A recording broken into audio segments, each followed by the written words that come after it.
Perfecto. Bueno, mi nombre es Leider Liñán Chávez y estudio Ingeniería en Sistemas. Mi tema al hablar es... ¿Cuál era mi tema? ¿Cómo se te va a olvidar qué es la programación? Ok, la programación. Para hablar de la programación, primero tenemos que revisar un poco hacia el pasado y mirar cuál era su origen, porque no podemos decir la programación es esto. Bueno, en realidad quiero hablar un poquito del pasado para que se pongan en mente qué era lo que ellos pensaban en ese momento para llegar a ese punto, ya que específicamente incluso hasta el día de hoy utilizamos bastante el sistema que inició todo esto. Debemos recordar que las primeras computadoras en realidad eran tan grandes como una habitación, eran supremamente toscas y poco ortodoxas, caras crearlas, ya que como funcionaban en realidad era que cada tecla de ella tenía un voltaje diferente. Por ejemplo,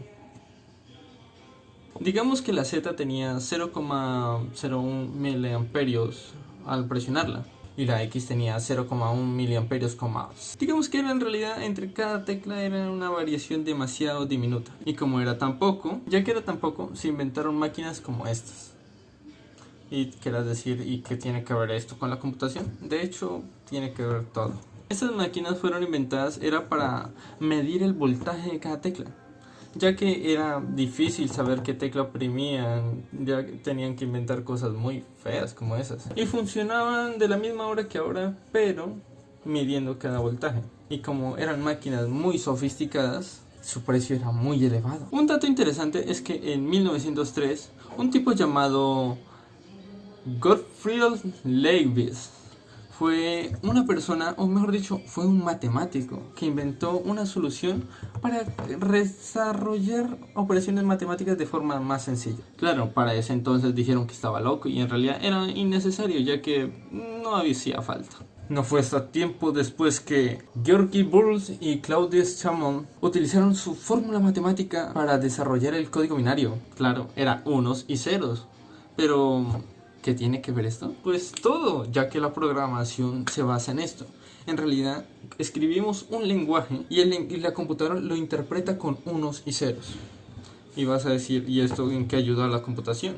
Pues en realidad, para quitar estos aparatos tan toscos que eran para leer el voltaje, utilizaron la operación matemática de unos y ceros. 1 es hay corriente y 0 es no hay corriente. ¿Ven cómo está llegando esto? Digamos que la Z van y presionan tu nombre. Este es un claro ejemplo de mi nombre, por ejemplo. Este es como digamos un código. Este código especifica cada letra. Y si ponemos un montón de códigos, tenemos un nombre. Así fue como actualizaron las computadoras y las volvieron más eficientes y más rápidas, porque no tenían que leer cada voltaje, sino que simplemente lo pasaban a un montón de series de código. De esta forma sabemos cómo funciona ahora el código binario. Si pasamos un número a una letra, sigue siendo unos y ceros. Incluso tu información personal que tienes en tu celular es unos y ceros. Aquí un dato curioso. Tu celular es un mini computador, ya que en realidad fue basado gracias a los computadores para crear tu dispositivo móvil. Ahora que sabemos cómo se creó la programación y cómo funciona dentro de un computador de forma básica explicada, te voy a decir cómo funciona ahora. Digamos que un señor quiere saber cuántos taxis llegan a cierta hora y cuántos taxis no llegan a la hora indicada, y él quiere también usar su computador para que sea más eficiente. Y no solo eso, también quiere saber de cómo trabajan ellos para pagarles. Entonces podríamos crear un código donde diga que este taxi llegó a tal hora y salió a tal hora y hizo tanto X y Y trabajo. No sé si estoy hablando con precisión. Bueno, eso sería más sofisticado, digámoslo más bajito, algo más nulo prácticamente. Digamos que A más B es igual a C. Entonces, cuando lo ponemos en el computador te va a preguntar ¿qué es A? ¿Y qué es B? ¿Y por qué estoy sumando dos letras? Como el computador sabe que cómo funcionan las letras y los números, nos va a preguntar ¿por qué en A no hay un número? ¿Y por qué en B no hay un número? Entonces él, en vez de decirme que hay un error, prácticamente nos va a decir que ponga en A un dígito y ponga en B otro dígito. A va a ser igual a 2 y B va a ser igual a 3. Entonces, si sumamos 2 más 3, el computador automáticamente en C pondrá 5. Es así de sencillo la programación, simplemente es darle órdenes para qué es lo que va a hacer.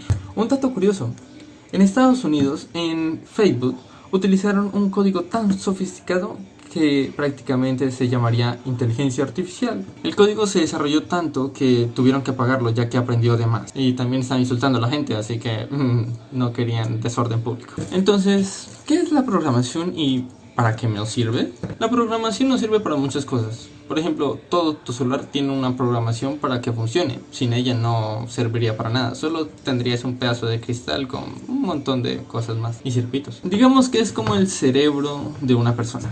Si solo fuera carne lo que estuviera ahí, no serviría para nada. Solo sería un cuerpo más, ya que el cerebro tiene diferentes tipos de neuronas, el cual lleva estimulaciones y otras cosas más. Pues funcionamos, ¿no? Eso mismo ocurre con los computadores. Es prácticamente sus neuronas, su cerebro, su forma de pensar, su ser. No piensan, por supuesto. Entonces, y sigo diciéndome, ¿y para qué sirve la programación? Bueno, crear una aplicación y todo tipo de funciones adversas. Un juego, por ejemplo. Puedes crear juegos y volverte millonario creando aplicaciones. O inclusive Word. Word está hecho con tanta programación que sirve para crear documentos. Aquí va a haber otro ejemplo de cómo funciona la programación. Que quisiéramos guardar nuestro número personal sin tener que hacer tanto boleo. O sea que vamos a simplemente coger y decir, voy a escribir este número, se llama tal y guárdamelo. El celular dice, ok, lo voy a hacer. Entonces colocas el número, en otras palabras, el celular te va a coger y va a poner en A todo tu número y lo va a guardar, y A va a estar en cierto lugar. Y digamos que quiero poner otro número, entonces coge A, le guarda otro número y lo guarda. Pero por supuesto, porque estás diciendo, pero ¿por qué los dos números fueron guardados en A? ¿Por qué no lo guardó en B o en C? Pues en realidad estás en lo correcto y a la vez equivocado. En realidad no es necesario cambiar la letra. Lo único que cambia es el puesto.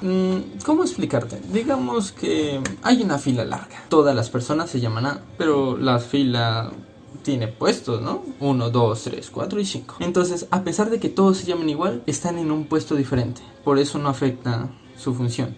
Otra forma de cómo funciona la programación es en preguntas. De hecho, es lo que más se utiliza para programar. Por ejemplo, hay un sí y un tal vez. O es un sí y un no.